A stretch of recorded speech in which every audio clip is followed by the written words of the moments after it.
of this community waiting for the water to recede, and they said that they got a call saying that the water was making it up to their chest, and they started to go. A lot of their neighbors were getting on the roof, checking on other people, going to their neighbor's house that have elevated homes to see if they could wait out the rain, wait out the water levels with them. And that's why water rescue crews have been in and out of this community, just trying to rescue people, because even though it's not that deep right here, it's been several feet in many other parts of this community. And Polk County, Pasco County has already responded to over 100 water rescue calls this morning, and they say that is only going to go up as the morning continues.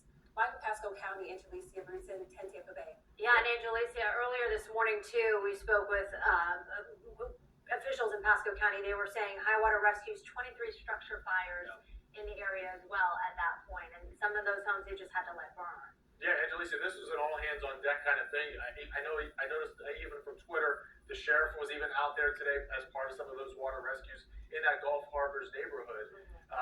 Everybody's busy right now doing some type of water rescue anywhere up and down the coast.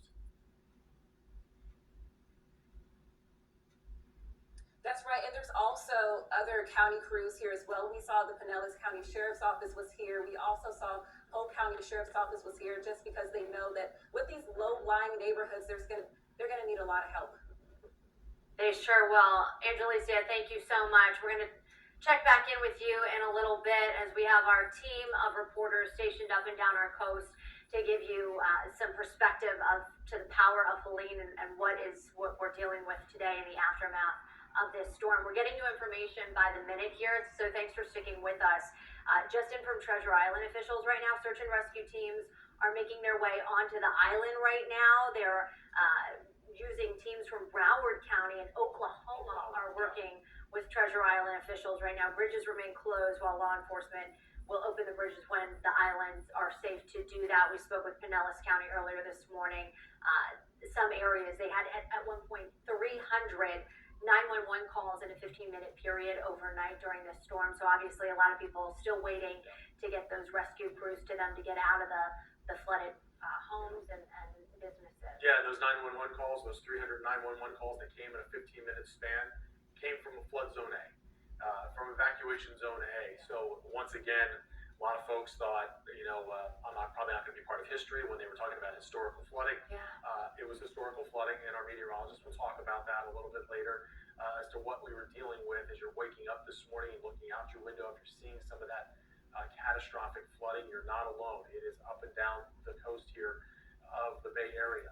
So everybody's just saying, please, just be patient as they're trying to get to you this morning, and just be careful as you're heading out there. Yeah, I want to let people know too, because the bridges have been closed for quite some time now. Major bridges. Yes, especially. FDOT has engineers and bridge inspectors en route to the Howard Franklin right now to check on that. Of course, they got to make sure that it's structurally sound and that it's clear before they can even think about reopening that.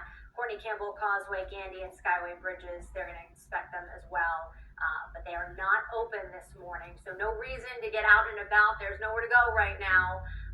Hard to get around with the flooded waters and the bridges closed. Yeah, and a lot of traffic lights out at the same time. Side streets are flooded everywhere you seem to go as well. So kind of just keep that in mind when the sun comes up. Maybe if you can stay put for just a little while, let first responders do what they need to do, because they still have more water rescues to do, and they're still going to get more 911 calls. They've been telling us that they know there's going to be more 911 calls for rescues. Even in Hillsborough County, we'll show you some video now of a 97-year-old woman that was being rescued in Hillsborough County, some video that we got. They're using one of these mega ATVs to kind of go around and help some folks out. You can see the flooding right through her door right there. Right through the door. And speaking of Hillsborough County, one of the first phone calls we made when Caitlin and I came in this morning was to Hillsborough County, and they were saying that one of the big issues that they were dealing with was flooding in town and country. Some folks were stuck on their roof. They couldn't get to them, and they're telling them essentially stay there until it's passable for us to even get to you. And I just noticed in that video, I don't know if you guys at home were able to see, and I don't know if we'll see it again, but the woman who was rescued out of that brick home, you could tell they had to wait it out a bit because the water itself on the brick, a few feet higher than where it was when they were watch this play out again. They're pulling up here. This is a re-rack of the video. You can see how high the water was. Oh, there it is, yeah. And how low it is now, even with the with the flooding, but obviously these are the situations that they find themselves in, these responders. They have to wait for flood water to recede so it's safe for them to come and get you. So then they're prioritizing it across the area, but that woman there, just one of many who were trapped inside flooded homes. Yeah, and Hillsborough County, like we said, going to be dealing with that. We're again waiting for that press conference from Mayor Jane Castor in the city of Tampa, Yeah. having their own whole host of issues this morning. Just minutes away. It's Yeah. supposed to start at 6 o'clock. She's been pretty prompt too. Yeah, so we'll bring that to you live as soon as that happens.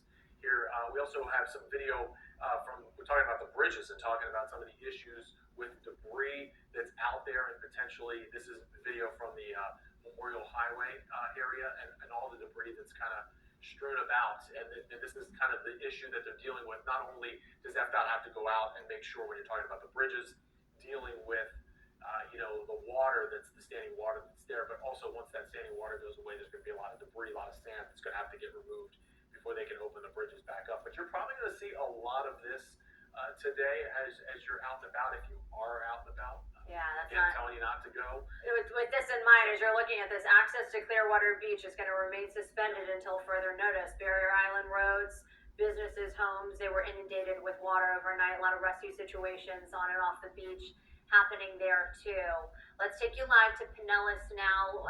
Another part of it. Where are we looking, Tim? If we can. Okay, Curlew Road here. 19 at Curlew Road. As we see more, just from some of our vantage point here from some of our street cameras, we see that's actually an intersection, flashing lights in the background, but that was also an intersection where we had some down, traffic signal there at that intersection. Looks to be restored at the moment. That's what